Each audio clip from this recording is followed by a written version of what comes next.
So first of all, I want to give a spoiler warning for the Backrooms. Obviously, I can't talk about it without spoiling it. So here's your spoiler warning. I had no idea how they were going to expand the idea of the Backrooms in this movie because so much of the horror of it is its mystery and how you don't know what's going on at all, and that's what adds to the creepiness. And because it is such a sprawling thing with so many add-on stories from people on the internet, it would have been really disappointing if the movie made a story that cut out all of the add-on stories from like all of the horror writers online. It would have been super disappointing if it made it so those weren't possible. So with those two things in mind, I'm like, there's no fucking way they're gonna make a good movie. Honestly, I don't think it's possible. And I think I thought that because for most studios, I don't think that they would preserve that community and that collaborative quality of a series. Just like they don't want to dilute the brand usually, and they don't want to miss out on money or story opportunities because there are so many other people writing stories. So I'm like, there's no way it's gonna be what I want it to be. I just was thinking that. But I think the way that A24 handled it was incredible. It seems like they didn't put any limitations on what Kane Pixels wanted to do, because the way that this story works not only allows for like unlimited editions, but because I think the lack of limitation made it so it is a 5-star movie with all of the pressure and with all of the judgment upon like this idea, like how are you going to make a bunch of rooms scary or thematically make sense? Like all of the judgment, still the film is incredible. I think it is a 5-star movie personally, and I really want to talk about it. So like coming off of Obsession, I was like, there's no way I'm going to see another 5-star movie. It's just not going to happen for me. But I loved it, obviously. And I'm most impressed by how well the themes work as a standalone thing, but also how they perfectly mesh with what we are collectively feeling. Now, people are saying it's really boring, and they are allowed to say that and think that, like, no one's ideas are wrong. But when you're looking up Backrooms lore online and like trying to get scared, what are you doing while you're doing that makes it more fun than watching a movie? Like, are you listening to EDM while you look on the Backrooms? I don't understand what people are expecting, because what do you mean it's boring? Like, what you were doing before was looking online at pictures of apartments. Like, I think that that's performative when people are saying, oh, I'm an OG fan, I thought it was boring. Okay. Even like the other stuff that Kane Pixels has done, like the Rolling Giant, that is less interesting inherently than a movie. Still scared the shit out of me, but it wasn't like, it's more boring. That's just my one complaint about the complaints about Backrooms. So now I'm going to talk about my analysis of the film, what I think it means, but I am not a professional, so this is just speculation. And I think I would need at least a few more watches before I completely knew what was going on, but I want to just touch on, I think, what the main themes are. The theme of mental health is so embedded in the film, literally immediately. So Clark is struggling with his marriage and addiction, and he actually gets kicked out of his house and lives at the furniture store. So his life is very, very hard right now. And Dr. Mary Klein has deep-rooted trauma because of her childhood. And the way the film introduces the flashbacks to her and her mother was incredible. There is this angle where the camera is down and it's like looking up towards the sky, and you see a young Dr. Mary Klein and her mother. And that scene was so liminal and scary with no horror elements at all, basically. And it just set the tone for the film so beautifully. So I just think, as a first-time director, that was one of the most impressive scenes to me, honestly. It was so gorgeous and like set it up perfectly. Anyway, there is this overarching idea that Dr. Mary Klein and Clark are dealing with mental health issues. And there's this idea voiced by the doctor in a voiceover where she says that we get stuck physically in our brains and trapped in the cycle of our traumas through like our neural pathways. And this is actually 100% true. I think most people know this, but I didn't know this until I was like 20, and it completely messed up the way that I see mental health, because I'm like, oh, that makes a lot of sense because this is how it feels. It's genuinely like crazy. So our subconscious mind digs these neural pathways, and we follow these pathways again and again by thinking and doing the same things again and again, because that seems safe for our brain. And our brains don't like happiness, they like predictability and safety. They don't want you to be happy. Like your neurons want you to be predictable. And your brain strengthens and builds patterns through repetition. So you keep going on these pathways over and over again. And you can get stuck essentially in these valleys. And when you repeatedly think and behave and feel a certain way, your mind becomes really efficient at making those connections again and again. And that is why people describe like psychedelics as wiping the slate clean, because what they're metaphorically doing is, if your brain was a Zen garden and you were making the same pathways over and over again by thinking the same things, psychedelics like psilocybin or LSD or whatever blow away the sand so it's flat again. And that's the easiest way to describe what's happening in your brain when you're repeatedly thinking these things. And psychedelics basically do that because they increase the flexibility of your neurons, which is why you are seeing crazy shit, because your neurons are really flexible.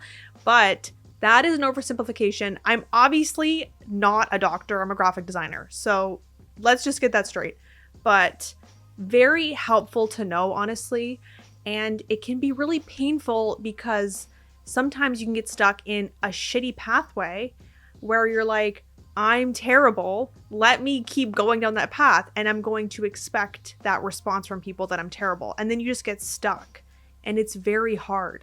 And Dr. Klein, knowing this information doesn't make it any easier for her to get over her trauma and her like general apathy. Like you can see she's obviously struggling with some kind of depression, I think.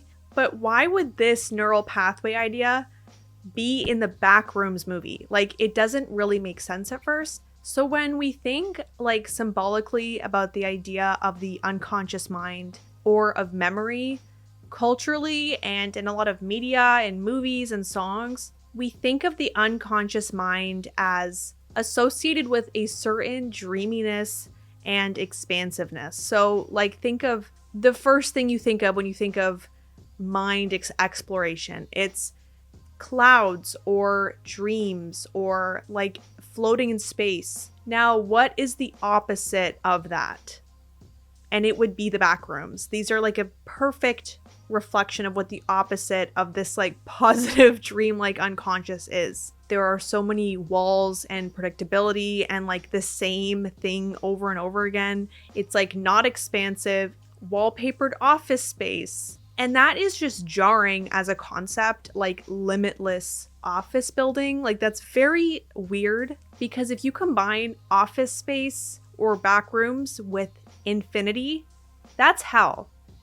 Kane Pixels basically made a movie about hell. And that is really scary because it's so fresh. A lot of media hints at this idea of like an expansive hell. Like, and I talked about this in my liminal space video, but this is very, very fresh to me, this idea of the Backrooms as hell. So what the Backrooms are functioning as is a physical manifestation and representation of these neural pathways. And that is a way worse and more realistic depiction of our brain than space or something positive, because we do get trapped in office pathways, essentially, and it becomes very hard to escape them. We are trapped in very painful, seemingly inescapable pathways in our lives, especially if you have trauma or mental illness, you're going to be trapped in these pathways. Now, the therapist is shown to be as stuck in a pathway as Clark is. Even if she's not like harmful to others like Clark is, she's still stuck. And where they diverge is one of the scariest moments in the film, where we see the pirate monster for the first time in daylight or like in light.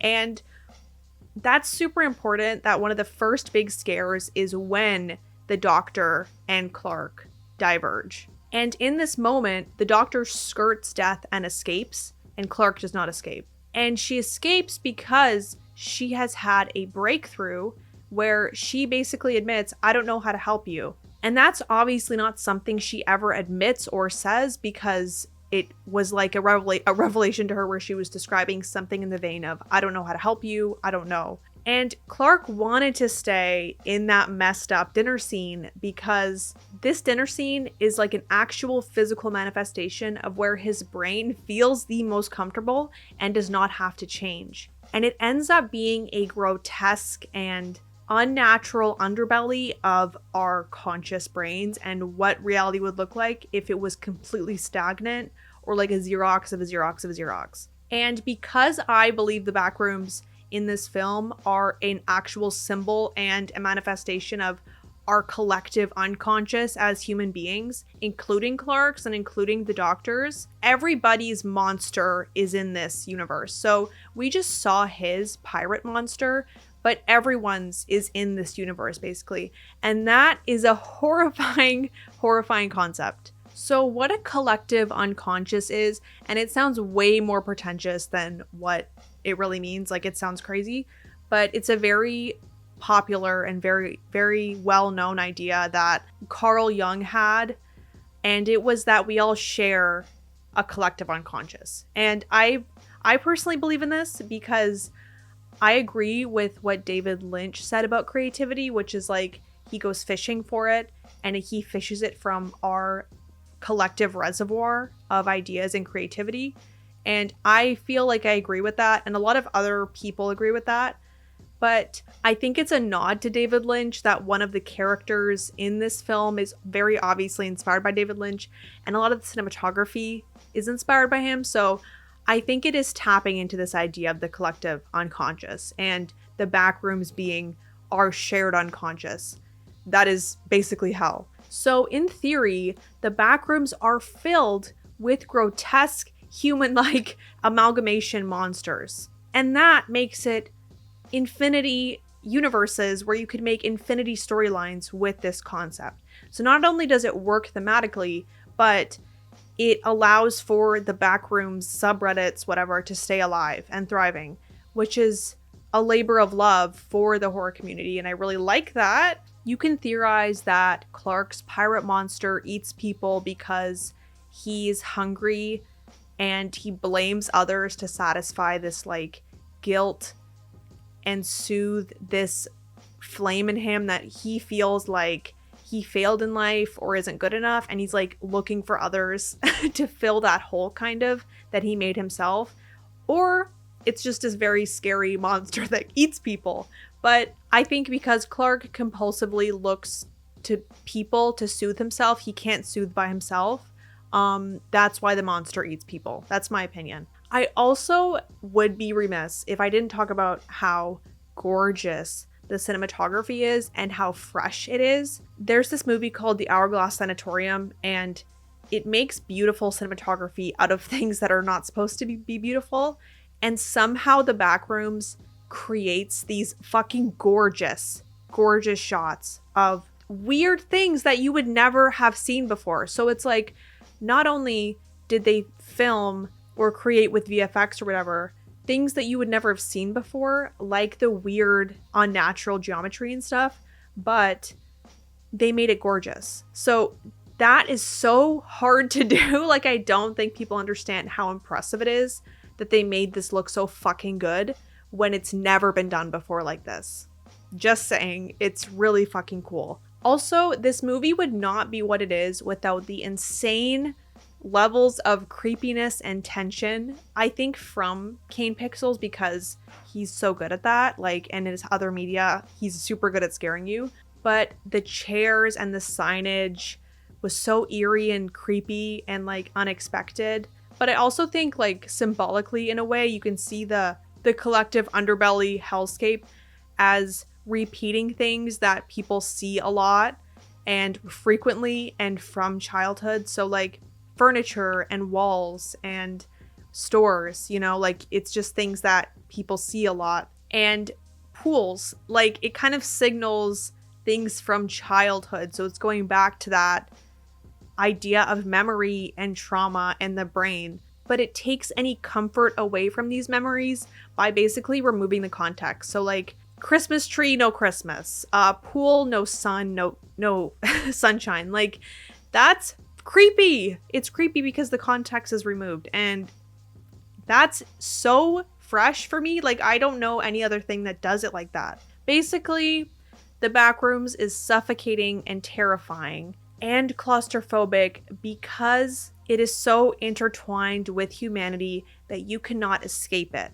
And you are in the Backrooms whether you like it or not. A part of you or a copy of you is down in the Backrooms or next to you in the Backrooms. And that is a very creepy concept because that's a worse version of being dead. It's like Everything Everywhere All at Once, but there's like a Stranger Things version of you that's like basically dead. And that's really scary. Anyway, like, I never have said out loud, I think, in a theater, Jesus Christ, as much as I did during this film. Like, I was scared during Obsession, but I wasn't being a rude guest. Like, there was parts in the movie where I was genuinely so horrified, and so many people are having nightmares from it, so I know it's really scary. Also, when they played Ulterior Motives in the party scene, I felt like all my dreams came true. Like, I felt like, wow, like nothing else is going right in the universe except for this movie right now. Everything else is horrible. So that's my really quick first watch review and analysis of this film.